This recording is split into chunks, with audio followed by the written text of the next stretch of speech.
पवित्र श्रीमद् भागवत गीता, पवित्र चारों वेद, पवित्र कुरान शरीफ, पवित्र बाइबल, पवित्र गुरु ग्रंथ साहिब, पवित्र कबीर साहिब की वाणी में छुपे हुए गूढ़ रहस्य अर्थात तत्व को जानने के लिए कृपया अवश्य सुनिए जगत गुरु तत्वदर्शी संत रामपाल जी महाराज के मंगल प्रवचन। दर्शकों, ये कहानी है रायपुर छत्तीसगढ़ के रहने वाले अजय भारती जी की, जो पहले शिव जी और माता दुर्गा के साथ साथ राधा स्वामी पंथ के अनुसार भक्ति साधना करते थे। परंतु इन साधनाओं के करते हुए भी ये नशे और मानसिक समस्याओं से जूझ रहे थे। लेकिन ऐसा क्या हुआ जो इन्होंने राधा स्वामी पंथ की भक्ति साधना को त्याग कर जगत गुरु संत रामपाल जी महाराज से नाम दीक्षा ग्रहण कर ली? और क्या नाम दीक्षा लेने के बाद इनके जीवन में कोई परिवर्तन आए? आइए सुनते हैं अजय भारती जी की कहानी इन्हीं की जुबानी। नमस्कार सर। सर सर, क्या नाम है आपका? जी, मेरा नाम अजय भारती है। अजय जी, आप कहाँ से हैं? मैं गुड़ियारी रायपुर छत्तीसगढ़ से हूँ सर। अजय जी, संत रामपाल जी महाराज से नाम दीक्षा आपने कब ली? सर, मैं संत रामपाल जी महाराज जी से नाम उपदेश 14/10/2019 में लिया है जी। संत रामपाल जी महाराज से नाम दीक्षा लेने से पहले आप क्या भक्ति साधनाएं करते थे? मैं शंकर भगवान मेरा इष्ट देवता था, मैं उसकी पूजा पाठ करता था, नवरात्रि उपवास भी रहता था, 9 दिन उपवास भी रहता था, घर में लड्डू गोपाल भी रखा हुआ था, मैं उसकी भी पूजा पाठ करता था। मतलब सर जी, मैं बताऊं क्या कि जैसे माताएं बहनें जैसे भक्ति करते थे, मैं सेम वैसे ही भक्ति करता था। 15-15 दिन में एकादशी उपवास भी रहता था। लेकिन भगत जी, मुझे कोई लाभ नहीं हुआ। सबसे बड़ा विडंबना की बात यह है कि मेरी भक्ति बिल्कुल शास्त्र के विपरीत चल रही थी, जिसके कारण मैं नशे में भी बहुत पड़ गया था भगत जी। आज से लगभग 10 साल पहले मेरे यहाँ पिताजी का देहांत हुआ, जिसके बाद मैं काफ़ी नशे में लिप्त हो गया था। इतना नशा करता था भगत जी कि मेरी माता जी और मेरी बहन मुझे ठेके से उठा के लाते थे, जो शराब की भट्टी होता था। मैं जहाँ ड्यूटी जाता था भगत जी, वहाँ के भी मेरे मित्र बंधु लोग भी मुझे घर तक पहुँचाते थे। मैं इतना नशे में लिप्त हो गया था भगत जी, फिर भी मैं पूजा पाठ करता था कि शायद कहीं मुझे शांति मिले, मुझे मोक्ष मिले, लेकिन ऐसा कुछ भी नहीं हुआ। तो फिर आप संत रामपाल जी महाराज की शरण में कैसे आए? सर, हुआ ये कि मेरे छोटे वाली बहन का पति, मेरा दामाद जी, उन्होंने संत रामपाल जी महाराज जी का सत्संग सुन रखा था। उन्होंने मुझे कॉल करके बताया कि मैंने ज्ञान गंगा बुक और जीने की राह, ये दोनों पुस्तक ऑर्डर किया है। तो मेरा घर तो काफ़ी दूर है, इसीलिए भगत जी उन्होंने मेरे घर में वो ऑर्डर पता लिखवा दिया था। तो एक भगत जी है जिन्होंने वो बुक मेरे घर में लाया। लेकिन भगत जी, मैं बुक तो पढ़ता ही नहीं था, रख दिया था। मैं एक बात और बताना भूल गया था कि जिस भी देवी देवता की मैं पूजा पाठ करता था, तो मैंने सुन रखा था कि गुरु बनाना जरूरी है, गुरु बिना तो मोक्ष होता नहीं। तो मैंने गुरु ढूंढा कि कौन से गुरु जो मुझे सच्चा ज्ञान दे सके और सच्ची भक्ति दिला सके और जो मुझे इस पृथ्वी लोक से मोक्ष दिला सके। तो मेरा एक मित्र था जिन्होंने मुझे राय दिया कि आप राधा स्वामी पंथ में जाइए। सर, मैं 5 साल तक राधा स्वामी पंथ में जुड़ा रहा, लंगर सेवा भी करता था और उनके बताए हुए भक्ति साधना भी करता था। रात के 3 बजे मैं उठ के उसकी भक्ति करता था, साधना करता था, फिर भी मुझे कोई भी लाभ नहीं हुआ भगत जी। हुआ ये भगत जी कि एक दिन परमात्मा बंदी छोड़ सदगुरु रामपाल जी महाराज ने अंदर से प्रेरणा किया और मैं ज्ञान गंगा बुक जो है उसको पढ़ना चालू किया भगत जी। जैसे मैंने पढ़ना चालू किया तो उसमें 4-5 पेज पढ़ा ही था, जिसमें एक वाणी लिखी थी कि मदिरा पीवे कड़वा पानी और 70 जन्म कुत्ते के जानी। सर मैं अंदर से एकदम हिल गया कि जो नशा करता है वो 70 जन्म तक कुत्ते का जन्म ले गया। ये पढ़ने के बाद सर कोई भी नशा नहीं करेगा। दूसरा मुझे ये पता चला भगत जी कि 3 देव की जो करते भक्ति उनकी कदे ना होवे मुक्ति। जिस देवी देवताओं की मैं पूजा पाठ करता था, ब्रह्मा विष्णु महेश दुर्गा गणेश, ये तो सब नासवान हैं, इनकी भी जन्म मृत्यु होती है सर। इनके भी आयु सुनिश्चित कर रखी है विधाता ने, और इनकी भी जन्म मृत्यु होती है, तो मुझे कैसे मोक्ष दिला पाएंगे। फिर भगत जी मैं ज्ञान गंगा बुक पढ़ा। पढ़ने के बाद मुझे लगा कि ज्ञान तो सही है। फिर मैं तो राधा स्वामी पंथ में था भगत जी। तो एक दिन हुआ ये कि मेरे जो दमान जी है और मेरी बहन, जो मेरे से पहले परमात्मा बंदी छोड़ सदगुरु रामपाल जी महाराज में जुड़ने से पहले ही उन लोग मालिक के शरण में आ गए थे, बंदी छोड़ सदगुरु रामपाल जी के शरण में। तो अचानक हिसार जाने का मेरे घर में कार्यक्रम बना और मुझे भी उनमें सम्मिलित होने के लिए कहा गया, लेकिन मैं अज्ञानी था। अपने अज्ञानवश मैं मना करता गया कि नहीं, मैं राधा स्वामी पंथ में हूँ तो मैं नहीं जाऊँगा। जिस दिन दूसरे दिन ट्रेन था भगत जी रिजर्वेशन का, उसके रात को मैं 9 बजे अपने जो सर हैं उनको कॉल किया कि लास्ट बार चलो ठीक है, आप लोग इतना प्रेरित कर रहे तो मैं चले जाता हूँ, लेकिन छुट्टी तो मिल नहीं रही है। लेकिन बंदी छोड़ सदगुरु रामपाल जी महाराज अपने शरण में लेने के लिए ही शायद उन्होंने ऐसा दया किया मुझ पे, इस दास के ऊपर, कि मेरी एक फ़ोन लास्ट फ़ोन लगाने पर मेरी छुट्टी अर्जी पास हो गई और मैं 1 हफ्ते के लिए मुझे छुट्टी मिला। मैं वहाँ गया हिसार भिवानी आश्रम संत रामपाल जी महाराज के शरण में।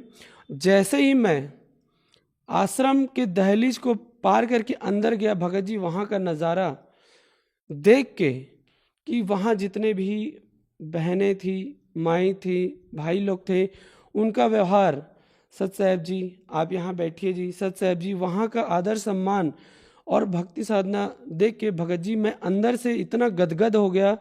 मैं रात को भंडारा लेके जैसे सोया भगत जी, सुबह उठते ही संत रामपाल जी महाराज से मैंने नाम उपदेश लिया। सर संत रामपाल जी महाराज से नाम दीक्षा लेने के बाद आपको क्या लाभ मिले? भगत जी लाभ का मैं आपको बता नहीं सकता, इतने लाभ दिए हैं बंदी छोड़ सदगुरु रामपाल जी महाराज ने। सबसे पहले मुझे लाभ ये मिला कि मुझे आध्यात्मिक लाभ मिला। दूसरा लाभ मुझे भगत जी ये मिला कि मैं नशे में बहुत धूत रहता था, जिसके नाम से मेरे परिवार वाले बहुत परेशान रहते थे। मेरे घर वाले, मेरे पड़ोसी ये बोलते थे कि ये नशे को कभी छोड़ नहीं सकता।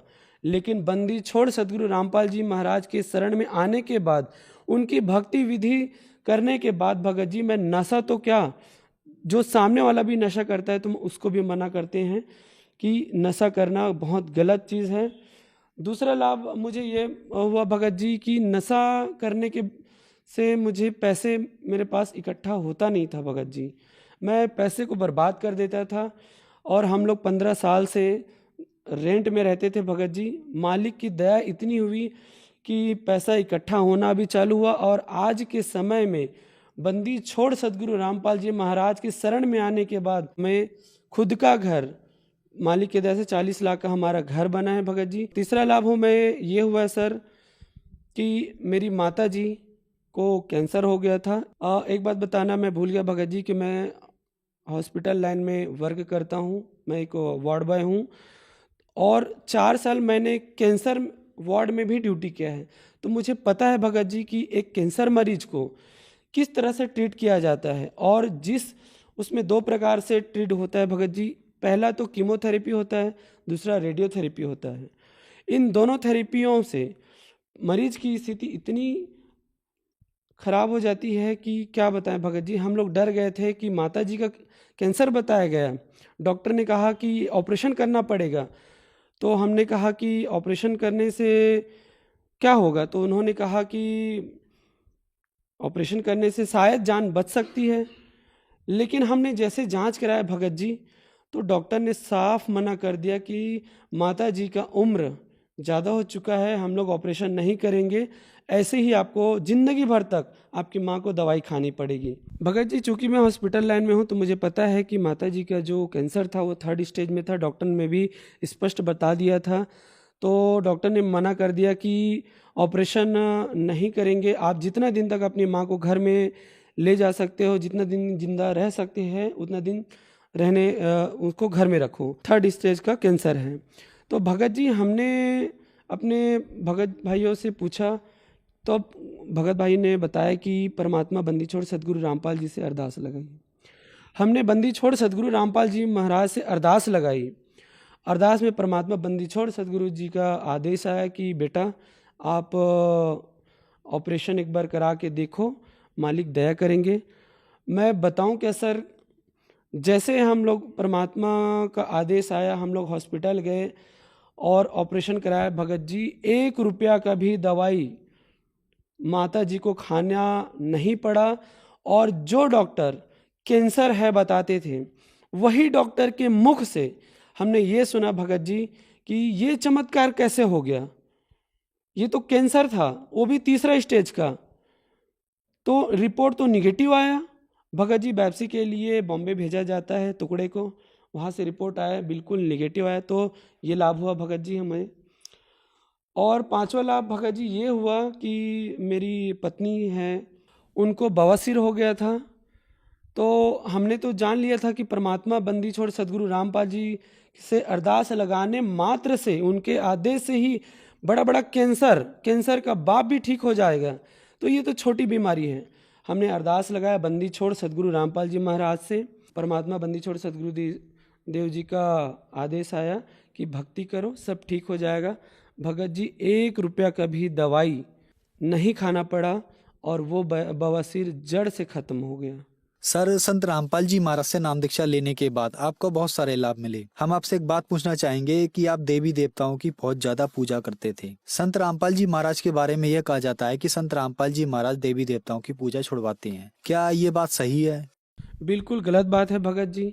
जबकि बंदी छोड़ सदगुरु रामपाल जी महाराज सभी देवी देवताओं का शास्त्र के अनुसार भक्ति बताते हैं।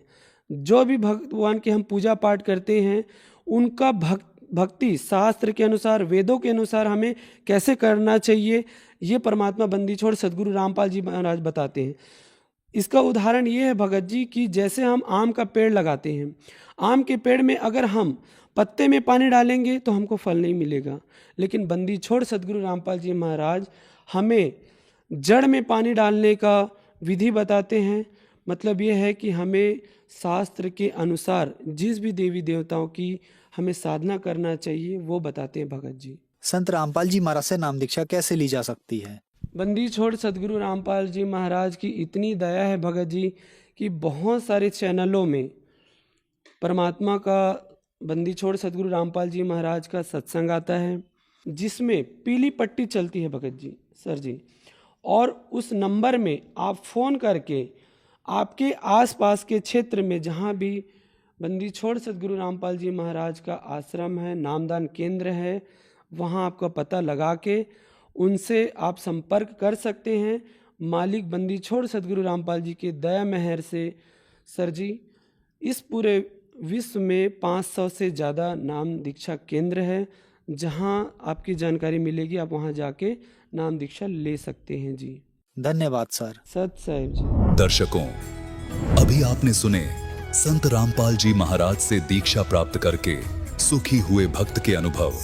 अब देखिए जगत गुरु तत्वदर्शी संत रामपाल जी महाराज के मंगल प्रवचन। जब इसको निष्कासित कर रहे थे, इसने बहुत याचना की। एक सहज दास नाम के परमात्मा के प्रथम जनपुत्र हैं, जो सबसे पहले 16 उत्पन्न हुए थे, उनमें से एक है। उसे याचना की कि मुझे यहीं रखवा दो, प्रार्थना कर दो भगवान ते। उन्होंने प्रार्थना की थी सहजदास ने जाके भगवान के दरबार में, क्योंकि परमात्मा सतलोक के भी टॉप मोस्ट प्लेस पर विराजमान है। तो परमात्मा ने कहा था भेज दो, यहां से ये रखने योग्य नहीं है।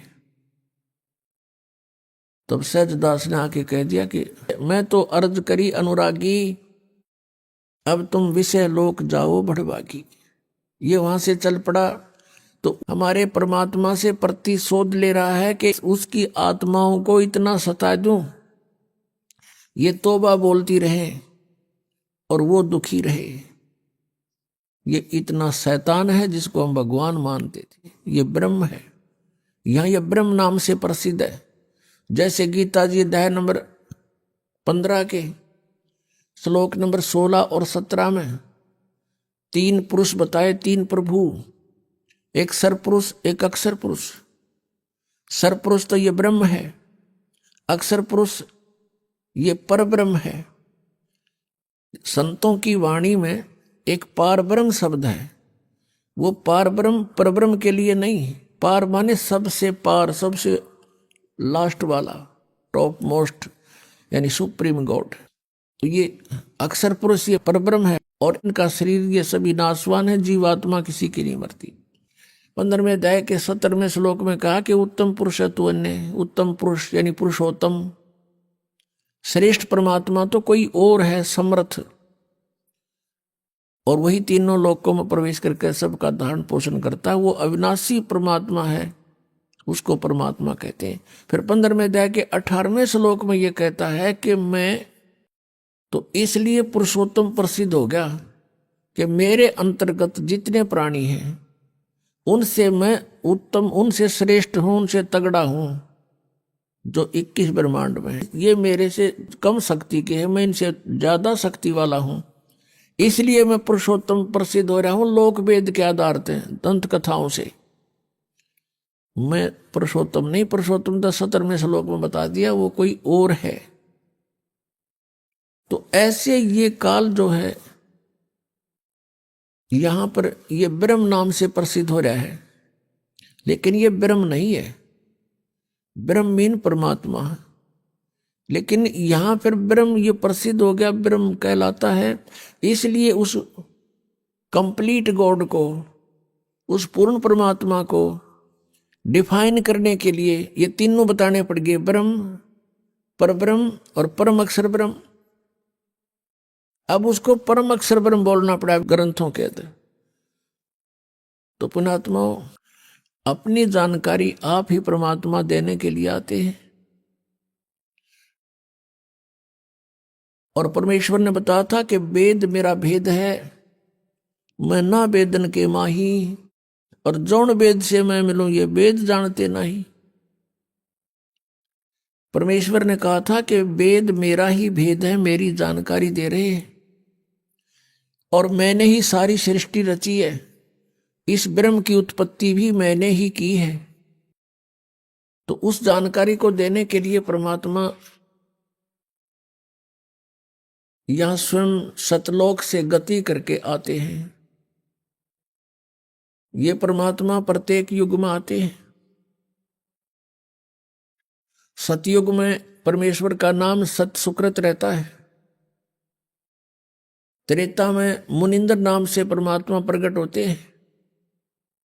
द्वापर में करुणामय नाम से परमेश्वर एक लीला करते हैं, जो बालक रूप धारण करके, शिशु रूप धारण करके फिर धीरे धीरे बड़े होते हैं, जनसाधारण जैसी लीलाएं करते हैं। ऐसा वेदों में लिखा है कि वो परमात्मा प्रत्येक युग में एक शिशु रूप धारण करके नीचे आते हैं और धीरे धीरे बड़े होते हैं। और प्रत्येक, जैसे आम व्यक्ति जनसाधारण अपने हाथों से निर्वाह करके गुजारा करता है, निर्वाह करता है, अपने सब कर्म करता हुआ, ऐसी वो लीला करता है। और साथ में वो तत्वदर्शी संत की भूमिका भी करता है। तो वो परमात्मा कलयुग में अपने वास्तविक नाम से आए थे, कबीर नाम थे, कबीर नाम थे। आपको बहुत बार कथा सुनाई है, जब द्वापर युग में परमात्मा आए हुए थे कबीर जी, यानी परम अक्षर ब्रह्म, अपनी लीला करने के लिए। उस समय वो जब शिशु रूप धार करके एक तालाब के अंदर कमल के फूल पर विराजमान हुए, वहां से उनको एक वाल्मीकि दंपत्ति जो निसंतान थे, वो उठा ले गए थे। द्वापर युग में परमात्मा की परवरिश एक वाल्मीकि परिवार के घर पे हुई थी और वहां उनका ही एक मित्र था, उन परमात्मा का एक, वहीं वाल्मीकि उस समुदाय के अंदर एक सुदर्शन नाम का बहुत अच्छी आत्मा का भगत था, वो परमात्मा का शिष्य हुआ था। और सुदर्शन जी के माता पिता, उन्होंने परमात्मा कबीर जी की बात को स्वीकार नहीं किया था।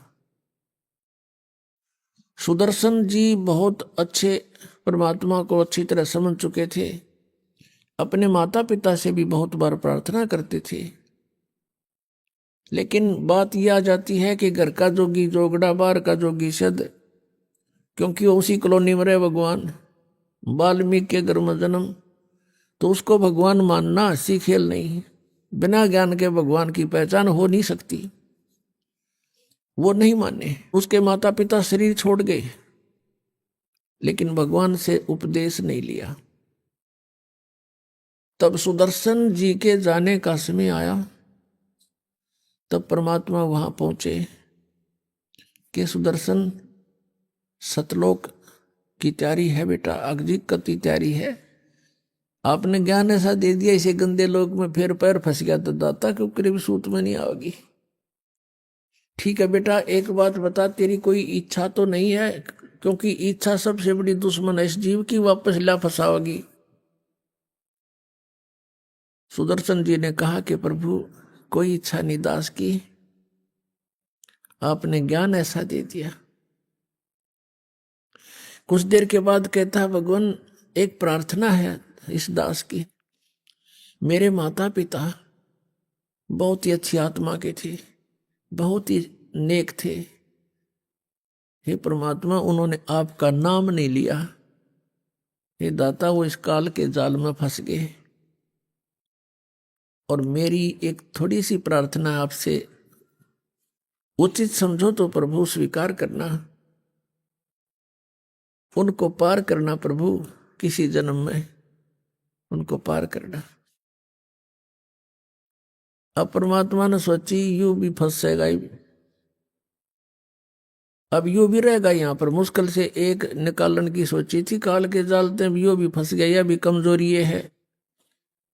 एक बुजुर्ग व्यक्ति डॉक्टर के पास चला गया और जाके कहने लगा, डॉक्टर साहब मेरी कमर दुख है।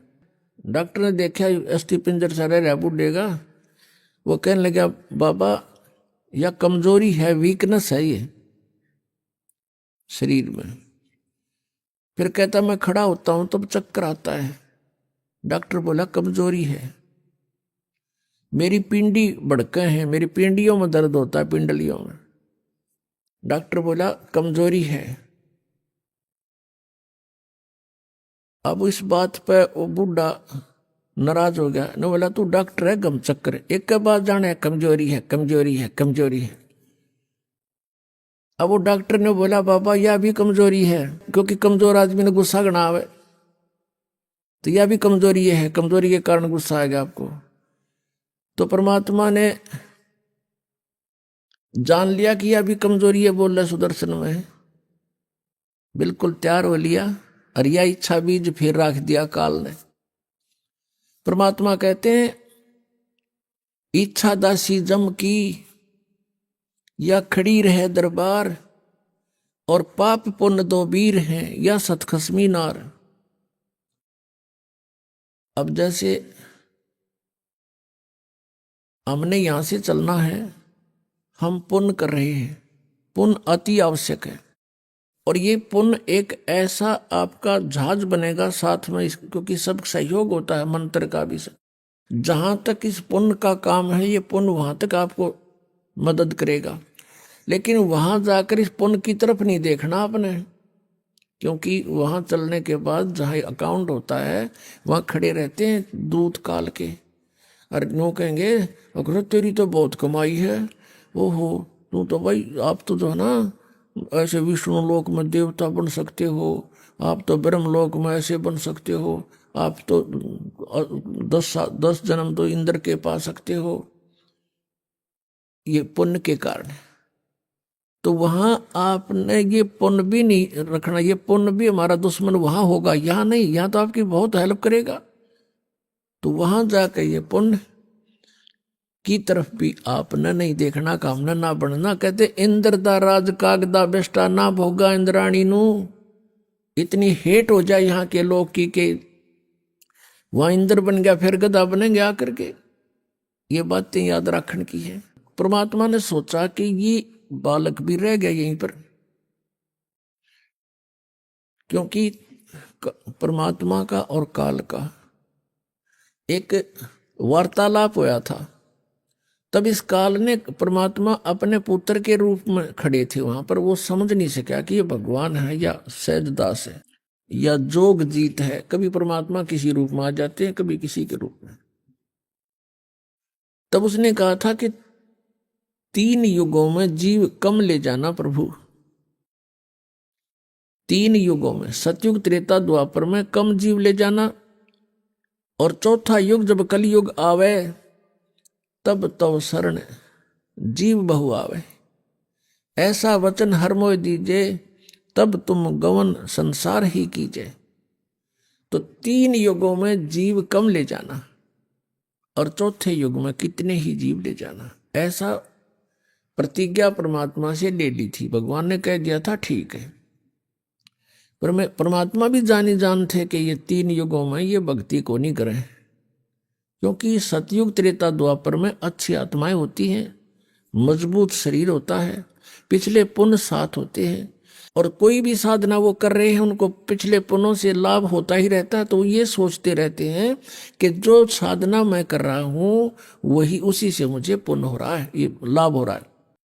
तो इसलिए परमात्मा ने ये चौथा युग चुना था कि चौथे युग तक ये खाली हो लेंगे, कति खोखे हो जाएंगे, पुण्य इनके साथ रहे नहीं, इनकी ब्रह्मटी होगी, और ये साधना भी कर रहे होंगे डुप्लीकेट काल की प्रोड्यूस की हुई, इनसे उनको कोई लाभ नहीं होगा। और फिर हम जाएंगे या अपना कोई दास बेच देंगे, अपना प्रतिनिधि, और फिर पावर मालिक की काम करती है, हम इनको सुख देंगे, ये पहचान जाएंगे भगवान कौन है और छोड़ देंगे उन नकली साधनाओं को। तो इस दृष्टिकोण से परमात्मा ने वहां सोचा था कि मुश्किल से तो एक युग तैयार कराया था, और ईब यो भी गोडे टेक ज्ञानियों के आगे मन में दोष तो आ ही लिया। अब उस सुदर्शन जी को ये विश्वास था कि यदि परमेश्वर ने एक बार हाँ भर ली तो मेरे पिताजी पार ही होंगे, माता पिता। तो परमात्मा ने कहा ठीक से बेटा, चिंता ना कर, तेरे माता पिता को मैं पार करूंगा, पर उन्हें गलती तो बहुत करी, लेकिन मैंने तेरे से वचनबद्ध हो गया। मैं आप पे कह दी भगवान ने, नहीं तो वो कहता परमात्मा ने सोची थी वो डूबेगा ही। तब उसको एकदम शांत हो गया, हे भगवान बड़ी दया करी, हे परमात्मा बड़ी रजा करी। अब वो तो भेज दिया सतलोक में सुदर्शन। तो अब क्या हुआ कि उसके माता पिता अगले जन्म में ब्राह्मण के घर जन्म हुआ, उनका दोनों का, पति पत्नी का फिर योग हुआ। परमात्मा वहां पहुंचे, उनका संतान नहीं थी कोई भी। परमात्मा उनको 3 वर्ष के बालक के रूप में मिले। सब जगह ढिंडोरा पिटवा दिया, किसका बालक है, मुनादी करवा दी, किसी ने स्वीकार नहीं किया, अधिकारियों से भी बात करा दी कि किसी ने नहीं लिया। तो उन्होंने कह दिया आप ही रख लो।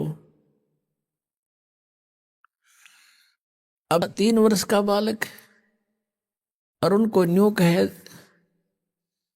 अब माता पिता तो कहना ही था भगवान ने, और कहता बैठ जाते जब कभी, कहते आप भक्ति करो, परमात्मा का नाम लो, मैं परमात्मा हूं, और भक्ति करो, मैं नाम बताऊंगा, अपने नाम ले लो। वो हंसन लग जाते थे, दादा पाक गया है, हमने नो कह नाम ले ले, मैं भगवान हूं। तो उसने पागल कहने लगे, पागल है यो लड़का, पता नहीं क्या बोलने लग जाता है। जब परमात्मा ने खूब कोशिश की, 1-2 वर्ष उनके संग रहे, वो नहीं माने तो अंतर ध्यान हो गए उनके सामने से। अब उनको इतना जबरदस्त बैराग हो गया भगवान का, हे परमात्मा ये तो सचमुच भगवान थे, हमने तो एक बालक माना था। अब ये कर्म बनाओ थे उस उनकी वह एक तरफ कसक वो मेडिटेशन बन गया। उनकी मृत्यु हुई इसी कसक में, अगला जन्म फिर ब्राह्मण ब्राह्मणी का हो गया, संतान वहां भी नहीं। अब वो शिव जी के पुजारी थे, गौरी शंकर सरस्वती नाम था उनका, गौरी शंकर ब्राह्मण का, सरस्वती उसकी पत्नी का, और ये दोनों आत्मा थी सुदर्शन वाले माता पिता। अब परमात्मा ने सोची जय ये ब्राह्मण रहेंगे तो माने नहीं। अब परमात्मा ने अपने प्यारी आत्मा को पार करने के लिए जो भी कारण बनाना है उसी से ही वो बात बनेगी। अब क्या हुआ, वो शिव के पुजारी थे, नेक आत्मा थी, भगवान शिव की कथा करते थे, और जो भी दान दक्षिणा आ जाती थी केवल भोजन योग्य रख लेते थे, भोजन जितनी बाकी का भंडारा कर देते थे, दान धर्म लगा देते थे। अन्य उनकी बहुत ज्यादा महिमा होगी, अन्य ब्राह्मण जो थे वो उनसे ईर्षा करने लगे, क्योंकि लोग गणे प्रशंसा करें और वहां जाकर दान गणा दे कथा में, और वो जो ढोंगी टाइप थे लोग अनबकाम थे उनकी महिमा कम होने लगी, वो ज्यादा थे संख्या में। इस बात का पता चला मुसलमानों को कि हिंदू धर्म का ज्यादा प्रचार यो गौरी शंकर कर रहा है, और उनको यह भी मालूम था कि अन्य ब्राह्मण इनसे ईर्षा करते हैं, इनका साथ नहीं देंगे। जबरदस्ती मुसलमान बना दिया, अपना जल छिड़क दिया उनके घर में, उनके मुंह में डाल दिया, अब तो मुसलमान हो गए। अब वो ब्राह्मण चार बैठे ही थे जो दूसरे थे, उन्होंने कहा कि ये मुसलमान हो गया, इनका भाईचारा बंद, इनको गंगा में स्नान करना बंद, ये मुसलमान हो गए। वो तो बाट देखे थे, उनको तो इंतजार थी इसे दिन की, सब जगह ढंढोरा पीट दिया, मुसलमान बन गया, गौरी शंकर मुसलमान बन गया। अब वो मुसलमान बन गया तो बन गया, भी क्या करे, मजबूरी होगी, क्योंकि ब्राह्मणों ने बाईकाट कर दिया उसका। उनका नाम रख दिया नूर अली, और उसकी पत्नी का नाम रख दिया नियामत। उनको फिर नीरू और नीमा कहने लगे। अब गंगा में स्नान करना बंद कर दिया मुसलमानों का कि तुम नहीं नहा सकते इसमें, किसी को नहीं स्नान करने देते थे गंगा में वहां पर, मुसलमानों को खासकर। तो उन्होंने क्या सोचा कि अब क्या करें भाई।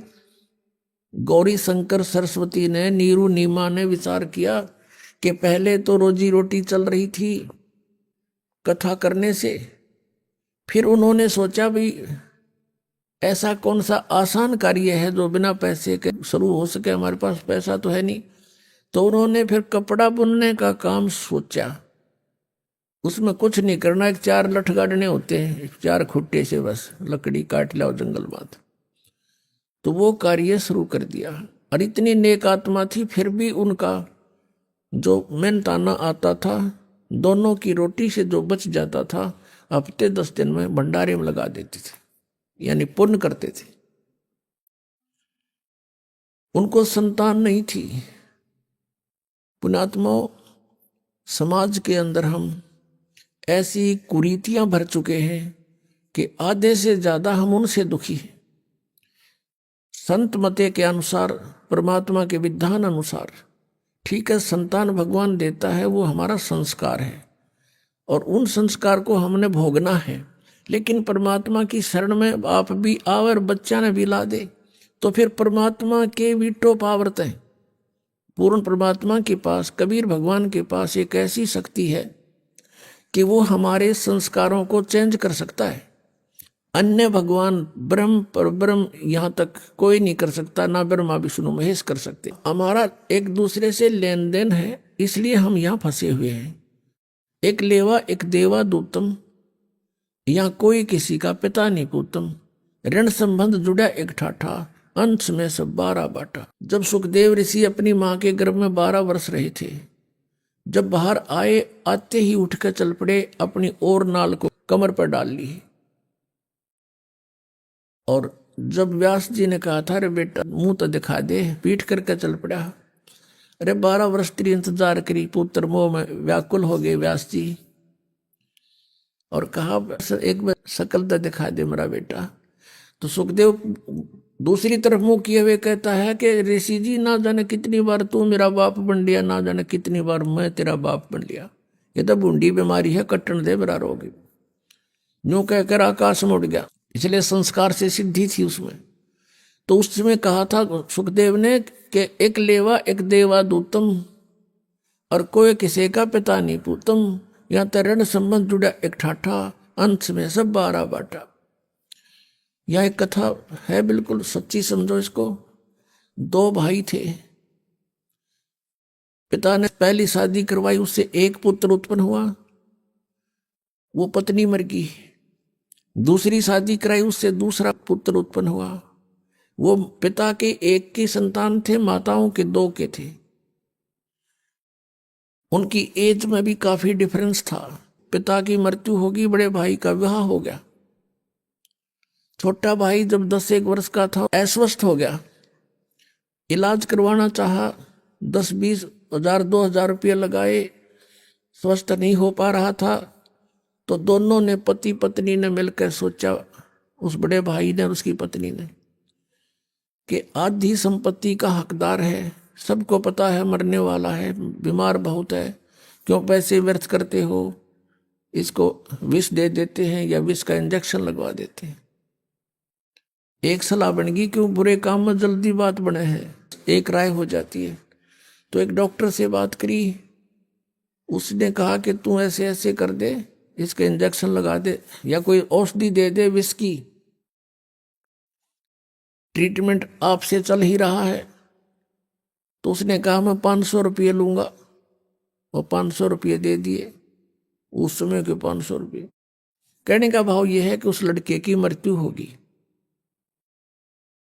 मृत्यु होगी तो 1-2 वर्ष के बाद उनका पुत्र उत्पन्न हुआ, और सारी संपत्ति उस भाई वाली भी उससे की होगी।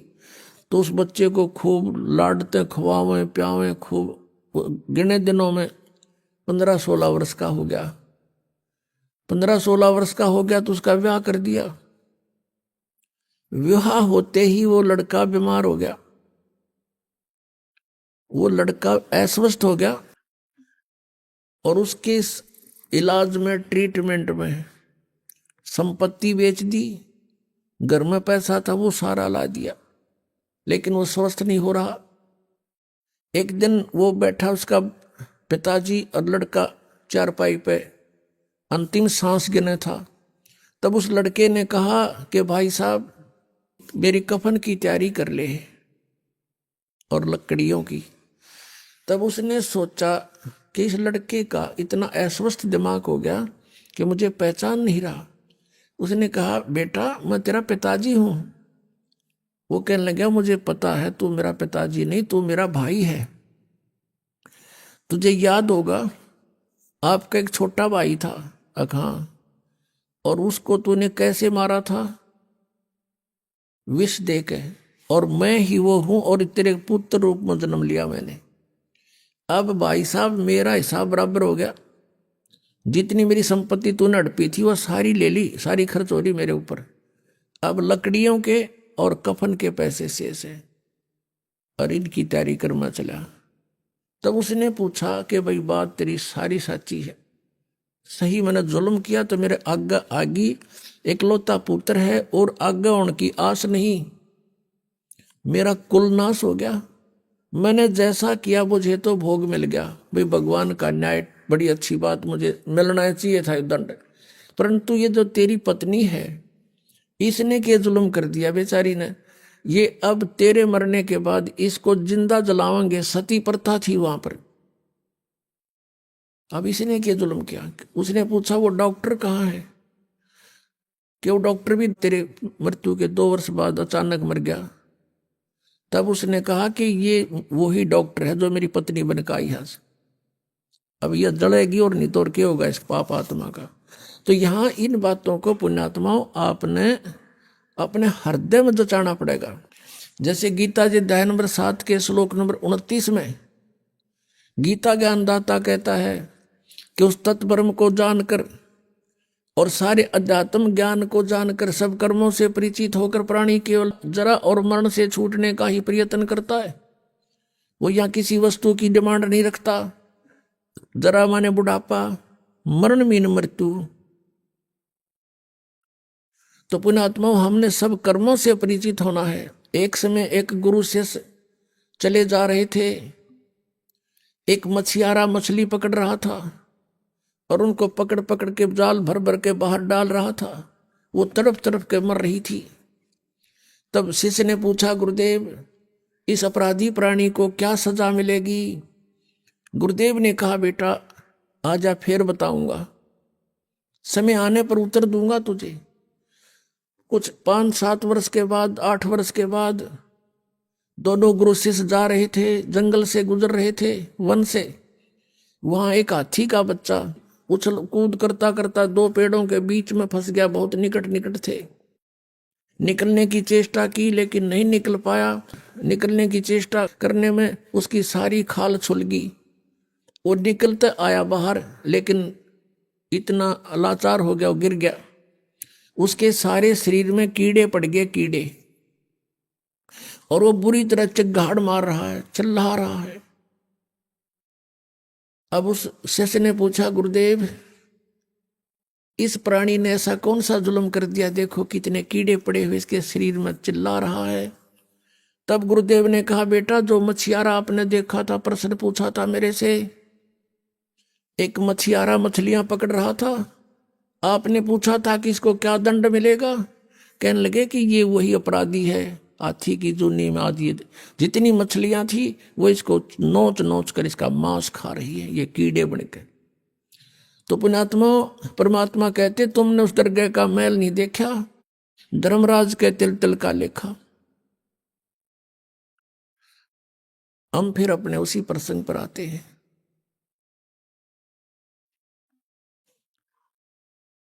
अब नीरू और नीमा अपना दुल्हाई का कार्य करते थे। उनका संतान नहीं थी। अब परमात्मा जब सारी सृष्टि रच सकता है, क्या संतान नहीं दे सकते? उन्होंने उचित नहीं समझा। तो उन्होंने उचित इसलिए नहीं समझा कि इनको संतान दूंगा तो फिर नए सिरे इनका फिर वो काम शुरू हो जाएगा, चक्कर। अब इनके पिछले लेन देन समाप्त हो रहा है और बात लवेला गिरी है। परमात्मा जानकार डॉक्टर थोड़ा गलती कर सकता है? डॉक्टर गलती नहीं कर सकता कि इसमें ऑपरेशन बने बनाए काम ने फिर बिगाड़ दे। तो परमात्मा का उद्देश्य यहाँ से निकालना है। सभी आत्मा उसकी है।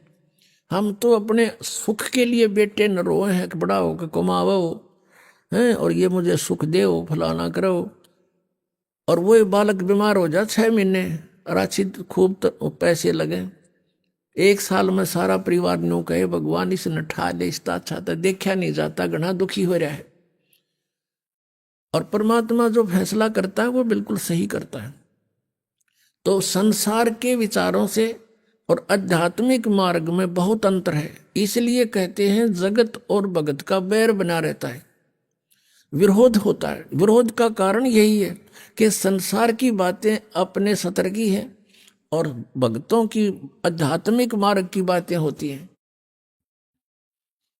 जैसे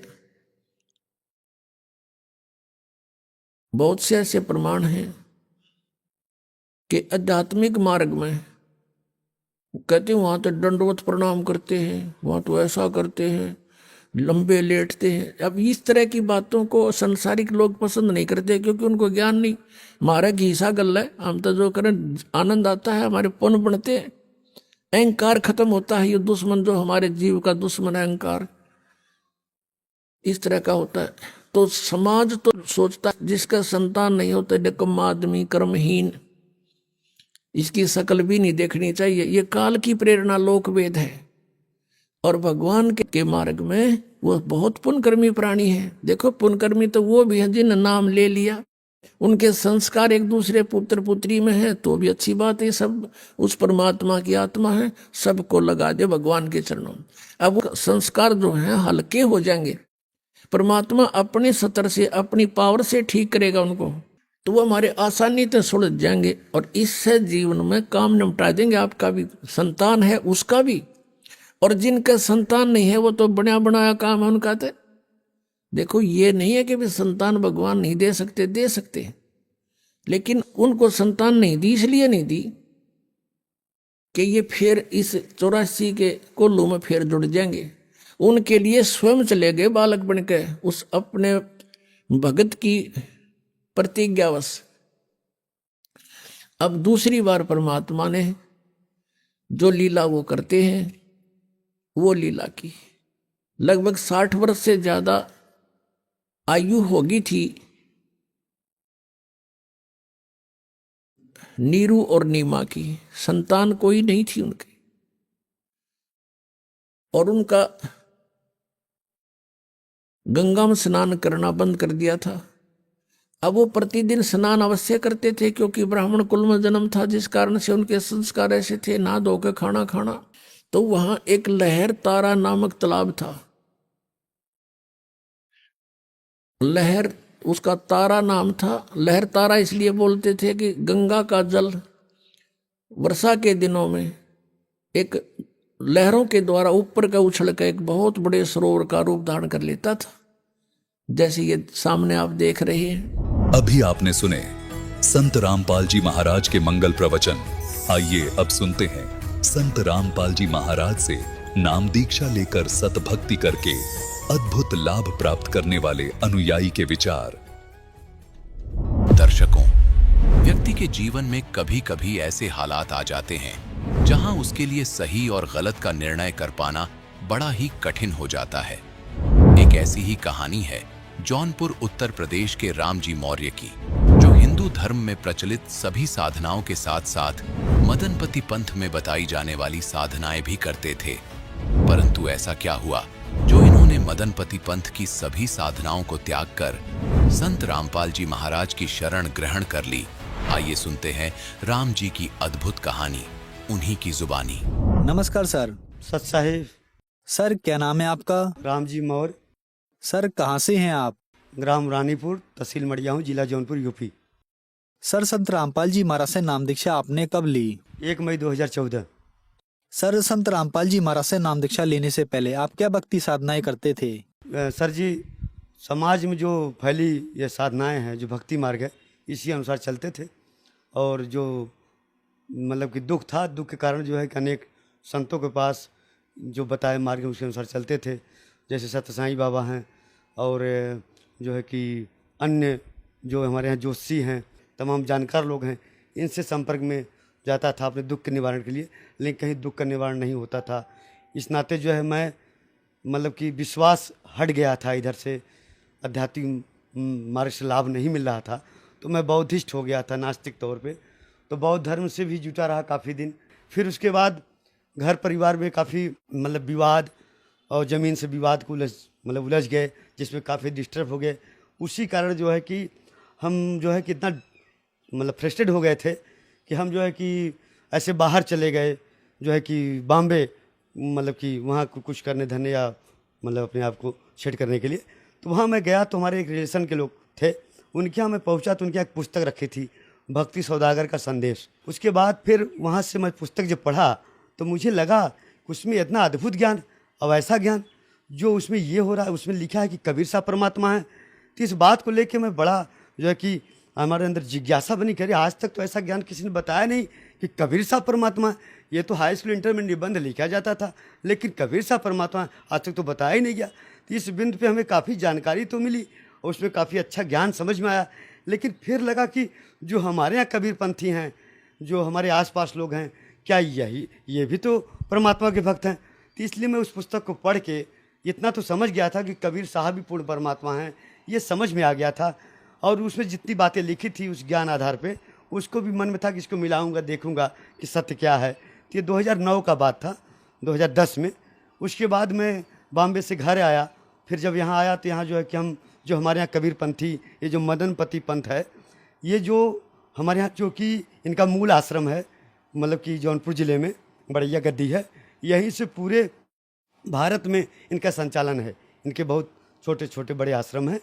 तो मैं यहाँ की जो संत लोग रहते थे, साधु लोग मदन पंथ के, इनसे मिलना, इनसे जुलना, फिर इनके पास जाना, इनके सत्संग में जाना, हर महीने सत्संग होना, जहाँ भी जो सत्संग होता था इनके पास जाना, मिलना, इनसे बात करना कि वास्तव में परमात्मा कबीर साहब हैं, तो थोड़ा हमें बताइए, हमारा दुख कष्ट दूर हो। तो इस विषय पर मैं उनसे जब कहता था कि मैं परमात्मा कबीर साहब के रूप में मुझे पता चला है, ऐसा ज्ञान मिला है, तो लोग कहते थे कि भाई देखिए, वो संत हैं, वो सदगुरु परमात्मा के अवतार हैं, वो संत रूप में मतलब कि कबीर साहब सदगुरु हैं, इस तरह से वो लोग बताते थे। लेकिन मैं ये कहता था उनसे कि परमात्मा कबीर साहब हैं, ये बताओ आप कैसे हो कबीर साहब परमात्मा, ये आप सिद्ध करो। तो वो जो उनके पास शब्द था, साखी था, या जो उनके पास ज्ञान था, उस आधार पर हमें वो बताते थे कि इस तरह से मतलब कि कबीर साहब परमात्मा है। तो वो संतुष्ट नहीं मैं हो पाता था उनसे। तो इस तरह से वो लोग हमें कहते थे नहीं, आप ऐसे लगे रहो, मतलब कि आते जाते रहो, एक समय आएगा आपको सब पता चल जाएगा। तो इसी तरह से मैं 4-5 साल उनके यहाँ लगा रहा। लेकिन मन में प्रेरणा रहती थी कि हे परमात्मा, अगर कभी भी यह जीव जो है, यह दास अगर आपका ध्यान कर रहा है, तो मेरा अगर कहीं अंतिम समय अगर ऐसा आ जाए या ऐसी स्थिति आ जाए, तो मुझे ज़रूर जो है अपने पास बुला लीजिएगा मालिक, क्योंकि यहाँ तो इस तरीके से ये ज्ञान नहीं बता पा रहे जो मैं खोज रहा हूँ, जो मुझे पता चला है। तो ऐसे ऐसे एक समय आ गया 2014 में, जो है कि हमको जो है कि एकाएक जो है कि फालिस मार दिया, हमारा बीपी हाई लो हो गया, और उसी बीच में जो है कि पैरालिसिस, ये पूरा सब आधा जो है एकदम सब शार्ट हो गया था, बंद। तो इसी तरह से उस समय मैं परमात्मा से बहुत प्रेरणा किया कि हे मालिक, अब स्थिति तो मेरी यह है, तो परमात्मा दया करिए। तो परमात्मा से ये प्रार्थना कर, मालिक कभी इशारा करिएगा, अगर आप धरती पर हो या आपका संत कोई है, तो मुझे ज़रूर परमात्मा दया करिएगा कि मैं मतलब आप तक पहुंच सकूं। तो परमात्मा का ऐसा कृपा हुई कि उस समय मैं दवा लेता रहा, लेकिन कोई आराम नहीं हुआ। एक दिन परमात्मा का ऐसी दया हुई कि परमात्मा जो है हमें डायरेक्ट जो है कि ऐसे भोर का समय था, उठ ही रहा था, तब तक आँख मेरी मूंद गई। उसके बाद एकदम प्रकाश ही प्रकाश सामने दिखाई दिया। उससे परमात्मा मतलब एक स्वरूप जैसे रूप में, प्रकाश पुंज के रूप में ऐसे बोले कि तुरंत आके तू नाम दीक्षा ले ले, तत्काल आके नाम दीक्षा ले ले। 3 बार उन्होंने ऐसा कहा। उन्होंने कहा संत रामपाल जी महाराज आके नाम दीक्षा ले ले। तो मैं क्योंकि ज्ञान तो पहले जान ही रहा था, मैं तुरंत जो है कि आंसू आने लगा। परमात्मा, मैंने कहा मालिक अब आपने दया कर दी। तो संत रामपाल जी महाराज परमात्मा के बारे में उन्होंने जब बताया, तो मैं उसी दिन दूसरे दिन ही जाके तत्काल टिकट बुक कराया और सब परिवार सहित आश्रम पहुँचे, और 1 मई 2014 को हमने नाम दीक्षा लिया संत रामपाल जी महाराज जी से। सर, संत रामपाल जी महाराज से नाम दीक्षा लेने के बाद आपको क्या लाभ मिले?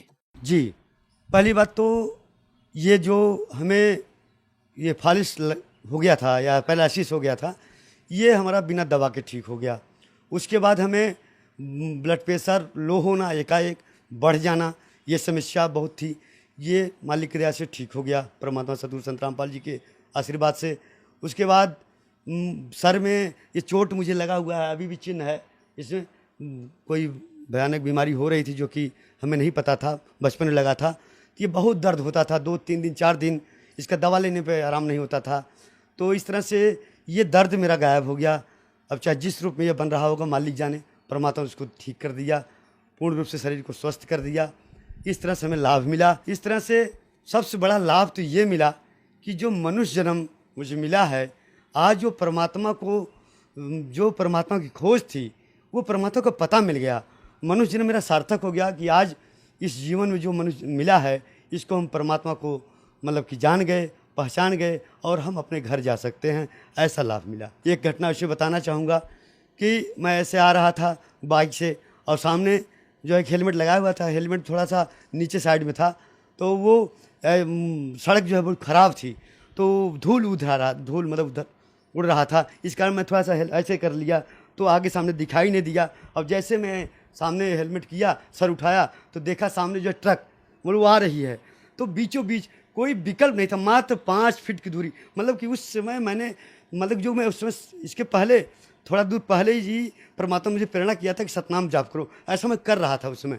तो उस समय ऐसा लगा अब तो मैं गया, अब कोई चांस नहीं है। लेकिन सतगुरु संत रामपाल जी महाराज उस तरह इस तरह से हमको ऐसे बचाए कि वो गाड़ी मेरी ऐसे मतलब कि एकाएक ऐसे टर्न हुई और वो ट्रक जाओ के आके मेरे डिग्गी में लगा, और डिग्गी में जैसे लगा डिग्गी मेरी चूर हो गई, धड़ाम से बोला।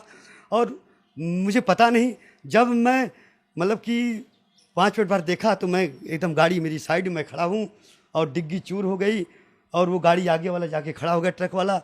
वो देखा मुझे तो बोला कि, मैंने कहा आप जाओ, कोई दिक्कत नहीं, परमात्मा मेरे साथ हैं। जब बाइक ट्रक से लगी और वो जो है कि डिग्गी टूट गया और बाइक मेरी जो है कि हिली नहीं, मैं एक साइड जाके ऐसे खड़ा रहा। तो इस तरह से मैंने देखा कि हे परमात्मा, आज तो आपने जो है कि एकदम बिल्कुल साक्षात मुझे बचा लिया, सदगुरु संत रामपाल जी महाराज। तो ऐसे बहुत से लाभ हुए हैं जिसको बताऊंगा तो काफ़ी समय लग जाएगा। सर, आपने बताया कि संत रामपाल जी महाराज की शरण में आने के बाद आपको बहुत सारे लाभ मिले। तो जो दर्शक आज आपको टीवी पर देख रहे हैं, खासकर मदनपंथी पंथ वाले, उनके लिए आप क्या संदेश देना चाहेंगे? जी सर जी, ऐसा है कि देखिए, मदन पंथ एक तरह से मेरे विचार से तो मनमाना पंथ है, जैसे जो मैंने आज तक देखा। और जो मदनपति जी हैं उनको बताते हैं, उनके ज्ञान में है कि राधापति ग्रुप में उनको कबीर साहब मिले थे, जो ज्ञान बताए उसी आधार पर चलते हैं। लेकिन पूरा ज्ञान उनका जो है, जो भजन है, जो सत्संग है, वो कबीर साहब पूर्ण परमात्मा के आधार पे है, कबीर बीजक के अनुसार है, इस तरह से वो बताते हैं। और वो जो ये कबीर सागर है या परमात्मा की जो वाणी है, इसको वो उतना नहीं मानते। लेकिन गरीबदास जी महाराज जी का कम से कम 50% 60% बात वो अपने यहाँ जो बताते हैं, उनके सत्संग में है। तो इस तरह से वो ज्ञान बताते हैं, लेकिन कुल मिला के वो परमात्मा को निराकार ही मानते हैं, ऐसा उनका मानना है। लेकिन इस तरह से यह कहीं न कहीं उनका ये ज्ञान गलत है या उनका ये मनमाना है। इसलिए समाज को चाहिए कि इस विषय पे उनके पंथ के बारे में पूरी जानकारी लें। और संत रामपाल जी महाराज जो परमात्मा इस समय धरती पे मतलब कबीर साहब के पूर्ण रूप से प्रतिनिधि तौर पे हैं, जो पूरा कबीर सागर, कबीर बीजक सभी धर्म ग्रंथ को खोल के दिखा रहे हैं, एकदम प्रमाणित कर रहे हैं कि कबीर साहब भी पूर्ण परमात्मा हैं, वो साकार में हैं, सतलोक में रहते हैं, ये उन्होंने सिद्ध कर दिया। तो इस बात को आज के समाज को ज़रूरत है कि मदन पंथ में अगर कहीं आप लोग हैं तो उस पर ज़रूर विचार करिए, क्योंकि आज संत रामपाल जी महाराज का जो संदेश है, जो पुस्तक है, जैसे यथार्थ कबीर पंथ परिचय, उसमें देखिए, उनके और पुस्तक है ज्ञान गंगा, उसमें देखें, उस पर विचार करिए कि वास्तव में संत रामपाल जी महाराज जो बता रहे हैं क्या वो सत्य है, अगर वो प्रमाणित है। क्योंकि वो लोग तो अभी तक अपने मन की बात बता रहे हैं, उनके पास कोई ठोस आधार नहीं है, वो सिर्फ साखी और शब्द को कबीर सागर के मतलब कबीर सागर को तो पूरा मानते नहीं, वो कबीर बीजक के आधार पर पूरी ज्ञान को बताते हैं। इसलिए हम सबसे निवेदन करेंगे, कुछ जो है ज्ञान को, सदगुरु संत रामपाल जी ज्ञान को ज़रूर देखें, उसको मिलाएं और जो सत्य है उसको मानें। सर, संत रामपाल जी महाराज से नाम दीक्षा कैसे ली जा सकती है? आज जो है कि ऐसा समय है कि सब जगह टीवी, मोबाइल, इंटरनेट फैल चुका है घर घर समाज में। तो आज नाम दीक्षा लेने के लिए जिन भक्तात्माओं को यह मतलब प्रेरणा होती है कि ज्ञान को समझें या नाम दीक्षा लें, तो जितने टीवी चैनल पे गुरुजी संत रामपाल जी महाराज जी का सत्संग आता है, उस पर नीचे एक पीली पट्टी या पट्टी तौर पे चलती है, उसमें पूरा कांटेक्ट है आश्रम का, उसमें आप उसको संपर्क करिए। और आपके नज़दीक जो नामदान सेंटर है, उसके अलावा जो है कि वहाँ जाके अपना संपर्क नाम दीक्षा लें। और उसके साथ साथ जो गुरुजी के आज सोशल मीडिया है, उसके माध्यम से जो है कि अनेक चैनल है, जैसे फेसबुक पे, यूट्यूब पे उनके जो पुस्तकें हैं उस पर लिखा हुआ है, उस आधार पे भी आप ज्ञान को जान सकते हैं, उससे भी जुड़ सकते हैं। इस तरह से आप जो है कि गुरु संत रामपाल जी महाराज शरण में आ सकते हैं। धन्यवाद सर। सत साहिब।